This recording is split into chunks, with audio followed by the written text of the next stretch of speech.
ನಮ್ಮ ಭಾರತ ರಾಷ್ಟ್ರೀಯ ಕಾಂಗ್ರೆಸ್ನ ಅಧಿಕೃತ ಅಭ್ಯರ್ಥಿಯಾಗಿರ್ತಕ್ಕಂಥ ಸನ್ಮಾನ್ಯ ಡಿ.ಟಿ. ಶ್ರೀನಿವಾಸ್ ಅವರ ಪರವಾಗಿ ನಾವು ಕಳೆದ ಒಂದು ವಾರದಿಂದಲೂ ಕೂಡ ಪ್ರಚಾರ ಕಾರ್ಯದಲ್ಲಿ ಮುಗಿಸ್ಕೊಂಡಿದ್ವಿ. ಪಕ್ಷದ ಅಧ್ಯಕ್ಷರಾಗಿರ್ತಕ್ಕಂಥ ಚಂದ್ರಶೇಖರ್ ಇವೆಲ್ಲರೂ ಶಿಕ್ಷಕರಿಂದ ಒಳ್ಳೆಯ ಪ್ರತಿಕ್ರಿಯೆಯನ್ನು ನಾವು ನೋಡಿದ್ವಿ. ಹಾಗಾಗಿ ಈ ಬಾರಿಯ ಒಂದು ಆಗ್ನೇಯ ಶಿಕ್ಷಕರ ಕ್ಷೇತ್ರವನ್ನು ಕಾಂಗ್ರೆಸ್ ಅಭ್ಯರ್ಥಿಯಾಗಿರ್ತಕ್ಕಂಥ ಶ್ರೀನಿವಾಸರವರು ಗೆಲ್ಲೋದ್ರಲ್ಲಿ ಯಾವುದೇ ವಿಧವಾದ ಅನುಮಾನ ಇಲ್ಲ. ಅವರ ಗೆಲುವಿಗೆ ಶಿಕ್ಷಕರು ಕೂಡ ಒಲವನ್ನು ವ್ಯಕ್ತಪಡಿಸಿದ್ದಾರೆ. ಯಾಕೆಂತ ಹೇಳಿದ್ರೆ ಶಿಕ್ಷಕರಲ್ಲಿರ್ತಕ್ಕಂಥ ತಾರತಮ್ಯಗಳು NPS ಮತ್ತು OPS ಬಗ್ಗೆ ಏನು ಗೊಂದಲ ಇದೆ ಅದನ್ನು ನಾವು OPS ಪರವಾಗಿ ನಮ್ಮ ಪಕ್ಷದಿಂದ ನಮ್ಮ ಮುಖ್ಯಮಂತ್ರಿಗಳು ಹಾಗೂ ಉಪಮುಖ್ಯಮಂತ್ರಿಗಳು ಈಗಾಗಲೇ OPS ಜಾರಿಗೆ ತರೋದ್ರ ಬಗ್ಗೆ ಒಲವನ್ನು ತೋರಿಸಿದ್ದಾರೆ. ಅದರಿಂದಲೂ ಕೂಡ ಶಿಕ್ಷಕರು ಅವರ ಸಮಸ್ಯೆಗಳಿಗೆ ಸ್ಪಂದಿಸ್ತಕ್ಕಂಥ ಪಕ್ಷ ಅಂತ ಹೇಳಿದ್ರೆ ಕಾಂಗ್ರೆಸ್ನ ಅಭ್ಯರ್ಥಿಯಾಗಿರ್ತಕ್ಕಂಥ ಶ್ರೀನಿವಾಸ್ ಅವರಿಗೆ ನಾವು ಸಹಕಾರ ಕೊಡ್ತೀವಿ ಅನ್ನೋ ದಿಶೆಯಲ್ಲಿ ಅವರ ಇಚ್ಛೆಯನ್ನು ವ್ಯಕ್ತಪಡಿಸಿದ್ದಾರೆ. ಈ ಬಾರಿ ಡಿ.ಟಿ. ಶ್ರೀನಿವಾಸ್ ಅವರ ಗೆಲುವು ನಿಶ್ಚಿತ ಅಂತೇಳಿ ನಾನು ಈಗಾಗಲೇ ಮತದಾನ ಆರಂಭವಾಗಿದೆ.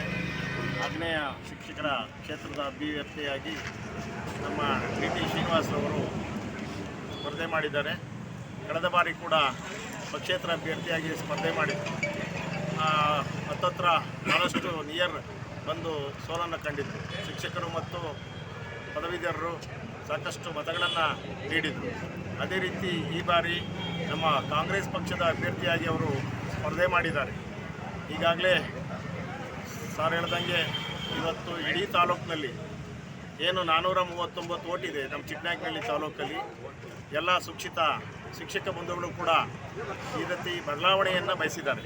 ಕಾರಣ ಕಳೆದ 3 ಬಾರಿ ಗೆದ್ದಂಥ ವ್ಯಕ್ತಿ ಶಿಕ್ಷಕರ ಸಮಸ್ಯೆಗಳಿಗೆ ಸ್ಪಂದಿಸಿಲ್ಲ ಹಾಗೂ ಶಿಕ್ಷಕರ ಹೋರಾಟಕ್ಕೆ ಬೆಂಬಲಗಳನ್ನು ಕೊಟ್ಟಿಲ್ಲ. ಮತ್ತು ಈಗ ಸಾಕಷ್ಟು ಸಮಸ್ಯೆಗಳಿದ್ದಾವೆ ಶಿಕ್ಷಕರು ಖಾಸಗಿ ಶಾಲೆಗಳಲ್ಲಿ ಮತ್ತು ಸರ್ಕಾರಿ ಶಾಲೆ ಇರ್ಬೋದು. ಈ ಎಲ್ಲ ಕಾರಣಗಳಿಂದ ಈ ವ್ಯಕ್ತಿ ಬಂದರೆ ಒಳ್ಳೆ ಹೋರಾಟಗಾರರು ಮತ್ತು ಸ್ವಂತ ಶಿಕ್ಷಣ ಸಂಸ್ಥೆಗಳನ್ನು ಹೊಂದಿದ್ದಾರೆ. ಅವರಿಗೆ ಶಿಕ್ಷಕರ ಸಮಸ್ಯೆಗಳು ಗೊತ್ತು, ವಿದ್ಯಾರ್ಥಿಗಳ ಸಮಸ್ಯೆ ಗೊತ್ತು, ಸಂಸ್ಥೆಗಳ ಸಮಸ್ಯೆಗಳು ಗೊತ್ತು. ಆ ನಿಟ್ಟಿನಲ್ಲಿ ಇವ್ರನ್ನ ಗೆಲ್ಲಿಸೋದ್ರಿಂದ ಅನುಕೂಲ ಆಗುತ್ತೆ ಅನ್ನೋ ದೃಷ್ಟಿಯಿಂದ ಹಾಗೆಯೇ ನಮ್ಮ ನಾಯಕರುಗಳಾದಂಥ ಸಿದ್ದರಾಮಯ್ಯನವರು, ಡಿ.ಕೆ. ಶಿವಕುಮಾರ್ ಅವರು, ಪರಮೇಶ್ವರ್ ಸಾಹೇಬರು, ರಾಜಣ್ಣವರು ಸೇರಿದಂತೆ ಎಲ್ಲರೂ ಕೂಡ ಸಂಪೂರ್ಣ ಬೆಂಬಲವನ್ನು ಕೊಟ್ಟು 5 ಜಿಲ್ಲೆಗಳಲ್ಲಿ ಇವತ್ತು ಉತ್ತಮವಾದಂಥ ಪ್ರತಿಕ್ರಿಯೆ ವ್ಯಕ್ತವಾಗಿದೆ.